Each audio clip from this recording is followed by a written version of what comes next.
All right, live at Drew's house, not from Drew's house today. Joppa Afternoon Drive. Hope everybody's doing okay out there. We are coming to you live from the legendary, but almost brand new these days, the Cabot Theater in Beverly. Casey Soward is the executive director, a return guest. Hello, Casey. Thanks for coming on. Drew, thanks for coming to the Cabot today. Thanks for having us into your house. This place, I grew up in this area. I love this building, but this building looks a little bit different today. We've done some work. We have. We like to think of the construction we were able to do during the pandemic as a huge silver lining while we were closed, and we were able to restore this beautiful lobby that actually opened 100 years ago as we were coming out of the flu pandemic of 1918. And now we've been able to fully restore this lobby, and we're welcoming back audiences on Memorial Day for a couple screenings of Jaws, which we're very excited about. Which we talked about off the air, and we talked about last interview. That was what the theater was originally built for, right? The movies to come out of the last pandemic. That's right. That's right. And the Cabot originally opened it for movies in vaudeville in 1920. They created this beautiful movie palace as a way to bring people back together again after the last global pandemic, and we're just so excited to bring people back, into this building. This building is a beautiful building, but without people, it's just a building. And we really need the energy and the community to come back. And it's really a way for people to heal. Even if you're just watching a movie together, to have this togetherness that we've all missed for the past 15 months. It's so true. Actually, you had a very funny line. I mentioned, I took a quick walk through, and I said, I've always loved like an empty theater, but usually before a show. Like I like that idea of the calm before the storm. You go, Drew, I got to tell you, we're kind of sick of the empty theaters these days. It's so true. It's so true. It was nice for a time because we knew what we were doing was going to have a positive impact on this theater, and the improvements we made. It's really transformative, I would say. Let me ask you a little bit about the staff here. How's everybody doing? Have you guys been hit by COVID as a family, a Cabot family? So we have had a little bit of that, but thankfully, everybody's okay, here, and we're thankfully having most of our team come back, which has been great. It's been a challenging time for everybody, but everybody's really excited. And the thing we have such a great team here, and they all are so dedicated to the mission and what this place stands for, and that's really, they've been showing that to us as they've been coming back to work here. So. And you guys have been great too. We can talk a little bit because you're going to be running more of these outdoor shows it's going to be a slow comeback still, I know, for so many businesses. And you guys have done a great job adapting with the outdoor concerts. Let people know, remind them about the Hale Street and the combination of you guys put together great shows last summer. Going to do some again. That's right. That's going to continue. So we're going to reopen our venue at Hale Farm, and that's in partnership with Historic Beverly, which is another great nonprofit that stewards historic properties in Beverly. We're also going to be doing Food with Root, which is another nonprofit, and they do culinary education for youth. So we've kind of created this almost like an outdoor restaurant out at Hale Farm, where you can order a meal, you can order a drink, and you can sit and have an intimate experience with an incredible artist like Martin Sexton or Livingston Taylor or Tom Rush, Jorma Kaukonen, just to name a few of the great artists that we have coming this summer. And it's right here in downtown Beverly. A lot of people don't even know it's here, but it's a beautiful space, and you can walk right from the Cabot to Hale Farm in a couple minutes, and you can walk from Hale Farm to the beach, and it's really a wonderful experience. So, as New Englanders, we're conditioned to be outside in the summertime anyway. So, so this idea of Hale Farm, we're excited about it. It's also a nice way, I think, to reintroduce people to live performance. And then, I think the future of live performance inside this building is very, very bright, and we're excited. We're starting to now program for later in the summer and into the fall, and we'll just see what happens. But we're excited to start with movies here, which again, as you said, was how this place opened in the first place. So we'll be running a first-run movie schedule, kind of through Memorial Day all the way, through part of the summer. So it can't be a better place to watch a movie than in that beautiful theater, right? I don't think that there is. When they built these movie palaces, the whole idea behind them was that the experience of being in the building would be just as powerful as what was on the screen. Right, and that's something that you don't get when you go to the mall or some of these other theaters. You get a cool experience, but it's not that really beautiful, grand experience that you get in these old movie palaces. It is something special. So again, we're here at the Cabot. I hope you guys are enjoying this. This is actually our first show not done like from my kitchen in however many months. You can probably go back and count. So I'm very excited about this. I'm excited to be here talking to people really in person. Casey Soward again joining us. Is it big for you to stay connected with the outside shows? Because just to say no more live music like last summer would have been devastating for so many people. I know you have to scale everything down, but I can imagine that was like a good feeling. You know what? We're still putting on something. We're delivering something that people want. And I got to tell you, you probably remember me saying this. I enjoyed that so much. It was just nice to be out and see somebody perform. That made me feel normal. I bet you got a lot of that. No, we did, and it was also for myself and the staff. You know, where we were working here in an empty theater and trying to rescue it, and with none of the payoff. Which the payoff for us is being able to gather the community and to present live music.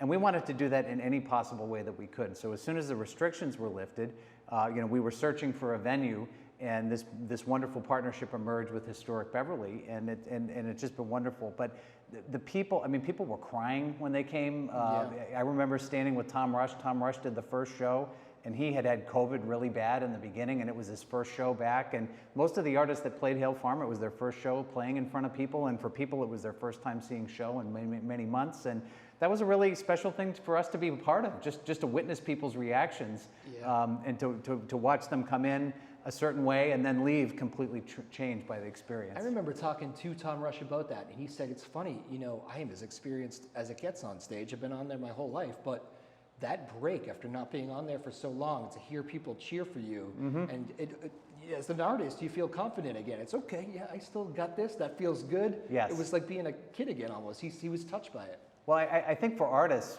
you know, when this happened, and I have so many friends who were artists, and a part of their identity was lost. You know, a major part of their identity was just completely gone. Their ability to reach people in person, you know, was gone, and many of them were creative, and they did some other things to reach people virtually. But it's not the same. You know, as seeing somebody just like you and I talking now is very different than when we had that Zoom call a couple months ago, which was great. But this is, you know, this in-person component. It's what we're all about. We're all about bringing people together. People need to be together. We are creatures of community, and so we just want to help facilitate that. I remember I asked you this last time, so it's not probably your favorite moment of all time, but I just remember it clearly connected with you. So I'm going to ask you one more time. The night that the world stopped, and you kind of knew that this was going to be your last show for a while. I remember you remembered every moment of that. And tell that story again. I did. It was we had a show in here with Roman Duddy, you know, doing the music of Sublime and some great. You know, it was a great show. And I remember standing in the back of the theater, you know, having a drink with my colleague, and we just looked at each other and we just said, you know, we do not know when we're going to be back doing this. The tour manager had let us know that was going to be the last show of the tour, and so they were, you know, the musicians were kind of bummed out because they were ready to pack up and go home the next day, but they played their hearts out. And there was an audience that came that night. It was not the big audience we expected, but a small dedicated group. And I had people coming in that were so excited, they were so happy we were doing it. And then I introduced that show, and then I have not introduced a show to a live audience until last Monday was the first time where we had a small live audience in here for a comedy show that we were taping in here, and that was the first time we had the public back in the building in almost 15 months, and it felt amazing. You know, I had an audience of 100 people I was talking to, but it felt incredible. People were so grateful. They come in and they see this building and what we've done with it, and they're so appreciative. Because people were concerned about the Cabot. This is kind of a centerpiece of people's nightlife and of the cultural life of this community.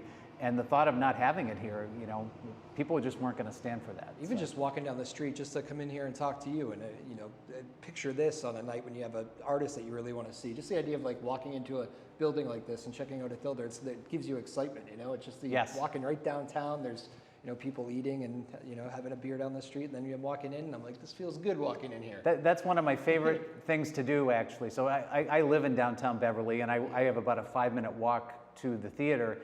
And as I'm coming in, I usually come in a little after doors open, and I'm walking down the street, and I see the restaurants packed full of people, scrambling to find parking spaces, couples yelling at each other. You just see all of this stuff happening as a result of the theater being alive. And then when you walk in and you see people pouring in here and the tickets being scanned, and the whole thing is just, it's really a beautiful thing, and and it's been so missed. I can imagine that's because you guys are so into the community and you want to make these people proud and happy and give them places to go. Not just Beverly, mind you, it's all around here, but it is a big Beverly staple though. And it must make you just got to be a great moment to watch the restaurants jam-packed on a concert night and to watch just the whole area come alive because of a show that you're putting on. It is, and I think people, especially in this area, they've lived through the time where the Cabot was shut down for 2 years, the North Shore Music Theater had closed down for a while, so there was a period of time where both of the main theaters in Beverly were shut down, and they saw what that was like in the town, and I think this is a city that really prides itself on being an incredible city, a place of culture, and really a culturally minded population, and so I think we have definitely seen that in the support that we've received, during COVID. And we had a situation with our membership. Our membership, we have about 1,000 members, and almost none of those people stopped subscribing to their membership. Wow. And we haven't had any shows to offer them, and they've just, so they have not done it because they expected something in return. They're doing it because they want to find a way to support the theater during our shutdown.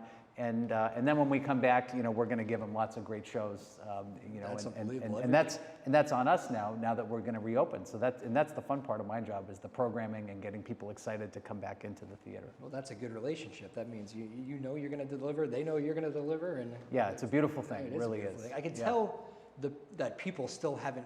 They're curious about what has gone on in here, because I can just see some of the locals that have walked by as we're doing this interview peek in, and yes, there's cameras, but also they're kind of just looking in, like, what's going on at the Cabot? Because it's an eye-catching place when you drive by. It's you just notice it on the street, obviously.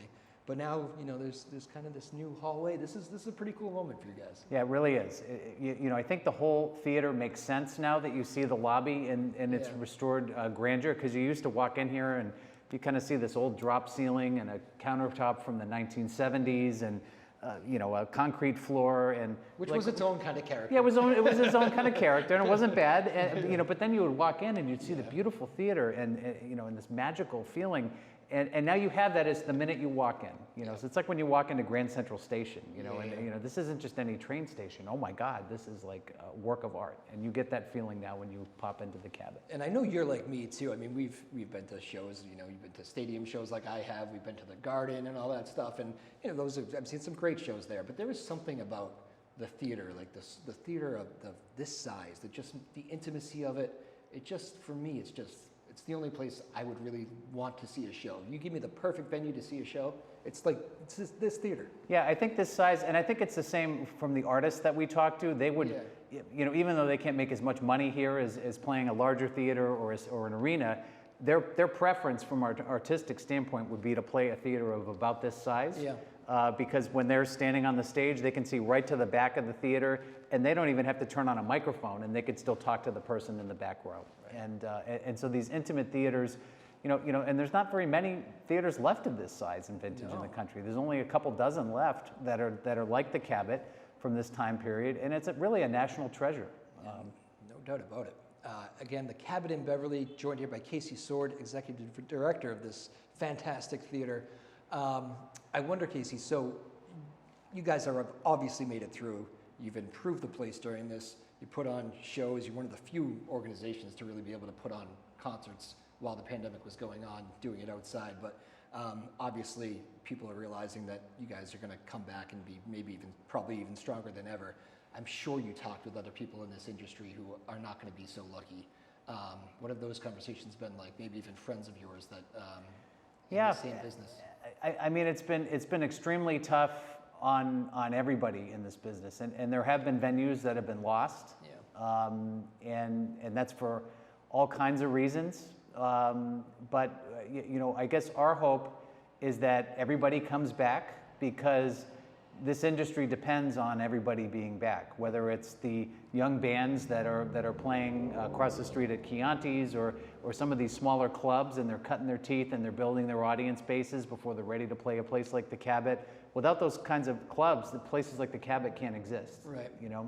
Yeah, you don't even think of that. Like, I bet that's almost like a feeding ground almost for this It place. is. Yeah. I mean, you think about bands like Lake Street Dive. It wasn't that long ago that they were playing small clubs in Boston, you know, and Yeah, things like that. great and now, band, yeah. Right, and now they're huge, and they're playing 6,000 seat ticketed shows in places.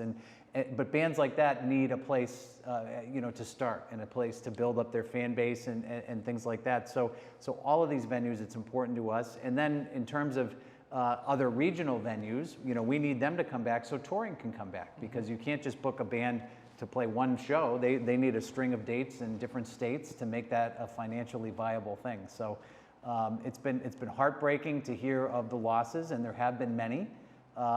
Many have also stuck it out, you know, and there's been some funding that's been available to some of these venues that may save some, but I think we won't know the true cost of this thing for quite some time still.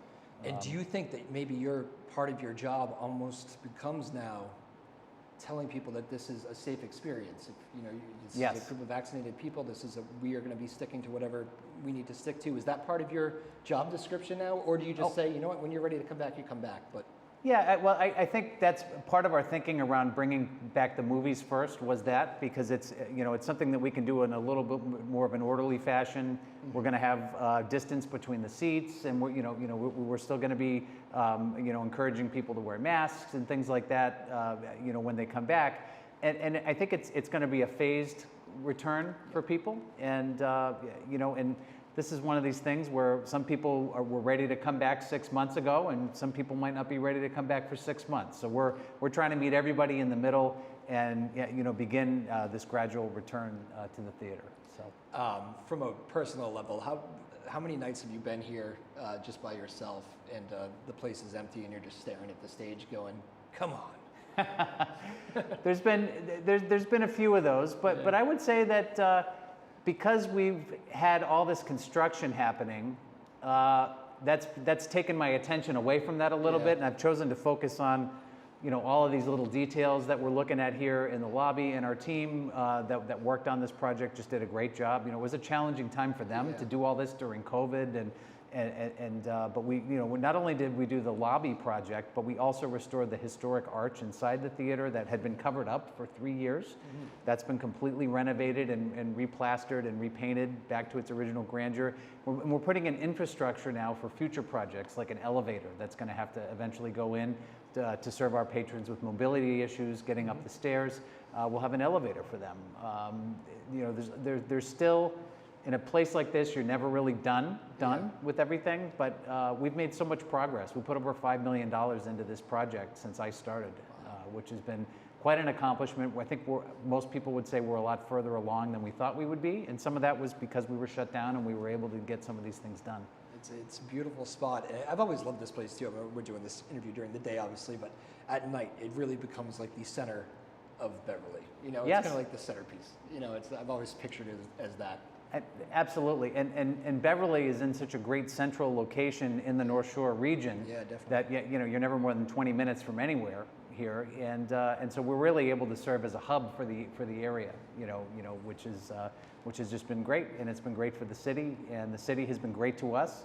You know, we have to really seriously thank the city and its residents for a good chunk of the funding that came for the restorative work that was done on the lobby was CPA funding from the city, which was really great. So You definitely, I have always, I mean, city officials, I'm sure everybody has their own personal opinions. I don't mean to say too generally, but everybody seems to just love this place. Like, it's almost like you can mess with other things. Let's not mess with the Cabot Theater. Mm-hmm. That's like, it's a lot of pride that's in this place. There's a lot of pride, and we take that very seriously too, by the way. You know, we don't take it for granted how much people love this place, and they're willing to go the extra mile. And that goes from everybody from our mayor, city councilors, everybody, you know, understands the value of this place. And you know, our mantra really is that we want to give back as much as we can, and that we're really a place of service. You know, we're a nonprofit charity. We take in a lot of donations, and we put, you know, as much of that back into this building as we can, and there's going to be more of that to do.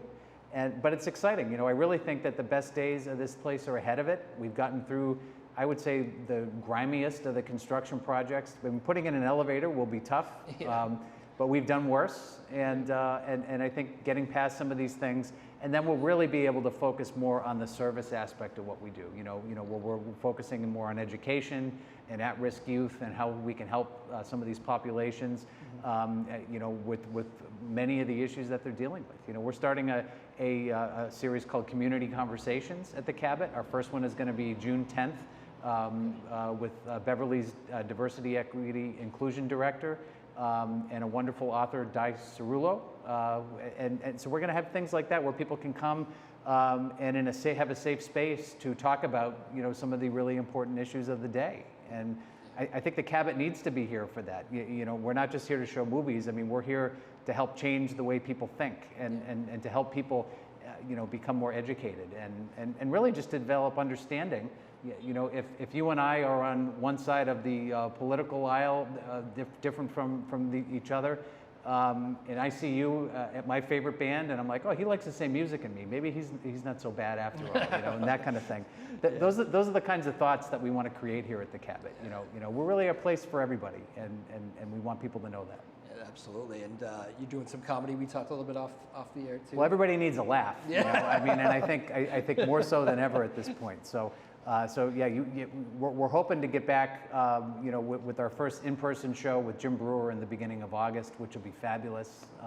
We're talking with our partners about some more comedy shows coming up in the fall. What are those? I mean, I know you can't predict the future, but you can probably picture yourself. What are those feelings, those emotions going to be like for those?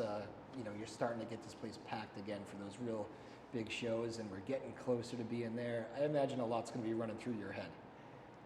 Yeah, I think at this point we can see it all unfolding. Kind of like a Broadway show almost. Where we can kind of script this thing, and it's a phased-in approach, and it's not going to everybody at once, but eventually, as folks feel safe, coming back and they're ready, that we will get back to the place that we were before in terms of audience and exceed that. I think because we really have built our audience here. I think if you look at the numbers from the fundraiser that we did in December, we had over 22,000 people tune in to that. Yeah. And those people were from all over the country. And one of the things we want to do, we're launching Cabot to Go, our streaming platform, kind of in conjunction with reopening. And we hope to expand our audience beyond the North Shore. We want more people to know about the Cabot, because I said before, it's the national treasure that it is, and getting the acts that come in here to be able to stream performances to their audiences, no matter where they are. That's, I think, part of the future of our business. And we don't know exactly where it's going to go, but we want to make as many people aware of this place as humanly possible. Even you were a little surprised by those numbers, right? I remember texting with you after that, and I mean, that thing ballooned like crazy. I was shocked. I was shocked. Everybody, the board was asking me, how many people are we, what's your goal? What's your goal? And I said, we don't know what the goal is, and and somebody said, well, if we get 10,000 people, we'll be happy, and I said, well, the goal's 10,000 then, and then we hit 22,000. So, it's just amazing. And I know you were very thankful for all those artists that jumped on and helped out as well. It was incredible. Really great, right? It was just incredible. I mean, we had people like James Taylor. We had Grace Potter. Folks like Judy Collins, who have played at the Cabot several times. I mean, it was an incredible lineup. We were able to do it, and virtually we were able. To have an in-person show with all those artists, it would have been impossible, to coordinate all their schedules where they could all be there on the same night, and it just never could have happened. So we were able to do something really special with the virtual event, and I think we learned a lot from that, and that was very cool. And I think that will help us as we plan future fundraising events for the theater, that there will be a virtual component to it, and a lot of that is a lot of our supporters, they go to Florida in the wintertime, but they still want to be able to tune in and help out and things like that. So it's really just opened up all kinds of possibilities for us that we're excited about. That will be cool. You know what? One thing I've continued to learn through all of this, and I hear it from both sides, because I have a lot of the musicians on, and I have a lot of the theater owners on, and whatever other venues host shows, but I keep hearing about that relationship between venue and artist, and they so wanted to just help each other out through all this. Yes. It was amazing to hear just how on the same page those in particular, those two groups were of, I want all the best for them. That's where we play. Yeah. Like, and we assume if we're good to them, they'll be good to us. Like it was kind of cool to see.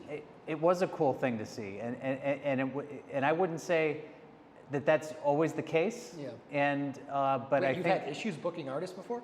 well, you know, it can be a challenging business at times. And but what I would say is that especially when we got Hale Farm going, and we started talking to artists, and we just said we just want to give you a place to play. The money's going to support the Cabot, and they all said yes. Yeah, you know, and so we were able to work with them on their fees, and it was the same thing with the fundraiser. You know, so. You know, my mentor Fred Taylor always told me that if you take care of the artist, they'll take care of you, and that, you know, that is definitely something that we have tried to do over the years, and make artists feel like family when they come here, and take care of them in any possible way, and that really you know, paid off for us during the pandemic, and it also helped them because they were able to stay in touch with their audiences through the presentations that we made together, and so it was really cool. And you know, I'll have good feelings about a lot of what happened during the pandemic, even though, you know, the public health piece was awful, but there was a lot of really good human things that did happen during that time. Some good silver linings. Are you worried about any artists coming back? Because I do keep hearing that from musicians, especially some of the ones that were really battling. Great, some of them just great musicians. That, like you said, it's a hard business. Sometimes if you don't strike lightning at the right time, you don't get that break. You keep working for it, and some of them have maybe had to turn and do something else. Do you worry about the industry a little bit, and some of the artists that maybe have decided to pull out of the business? Yeah, I think a lot of there are definitely some that have just pulled out, and they're doing other things. There are some that have realized that they were doing way too much touring, and not, you know, they were completely ignoring their families and things like that, and they may do less touring. That is true. Found some balance, maybe. And maybe found some balance, you know, and I think overall that's a good thing. I mean, you hear so much about artists prematurely dying and things. I mean the road is tough. That is a tough lifestyle to be on, and so I think you may see less touring, at least in the beginning, you know, and then, you know, things may go back eventually to what they used to be. So I think that there will be some changes, and we don't 100% know what they are yet, but we do see this, you know, these next couple of years as being big in terms of the demand for this thing, because I think people don't take it for granted anymore that we're going to have it. And itching for live music, itching for live shows. Yeah. I think you're exactly right. Casey Soward again here at the historic Cabot Theater in Beverly. A couple final ones here, because I have to ask you this one. This may be the toughest question you get during this interview. I'm ready for you. Best show you've ever seen in this building? Oh my gosh, that is a hard one. Thought so. See, we got them. The best show I've ever seen in this building. Wow. Well, that's a complicated one, because you could say on the you know, artistic merits, or you could just say the best time you ever had in here. You know, I'm going to go with the first show where we ever had the Berkeley Silent Film Orchestra in the Cabot, which if people aren't familiar with the Berkeley Silent Film Orchestra, it's a group of students that every year they put together an original score for silent movies. And they picked a movie called Variete, which I had never seen before, but I was completely blown away. And that was also the night that I had my first date with my wife, who I'm now married to. Oh, you're a smart man. And so that show stands out to me above all others, not only for the incredible show, and then she and I went over across the street to Chianti afterwards, and we talked until the place closed down. And then after it closed down, we were still talking, and, you know, it was one of those kinds of nights. But that was really, you know, truly a powerful artistic experience, you know, and it transformed us both, and we're still together today, and we got married at this theater, and we rode out a pandemic together, and we still love each other. So that's all pretty cool. That was sweet. I think we might just end the show on that one. What you know, that was a fantastic note. Seriously, Casey, this is a beautiful place. It was a beautiful place anyway, but just the work you guys have done, I know you're very proud of it. It looks great, and I can't wait to start having these doors bust open and having people go in to see some live shows, and I know you can't wait for that moment either. We can't wait to welcome everybody back. It's been too long. We miss you all. Thanks everybody who supported us while we've been shut down, and we hope to see you at the Cabot soon. Casey Soward, Cabot Theater. See you soon. Live at Drew's house. Bye.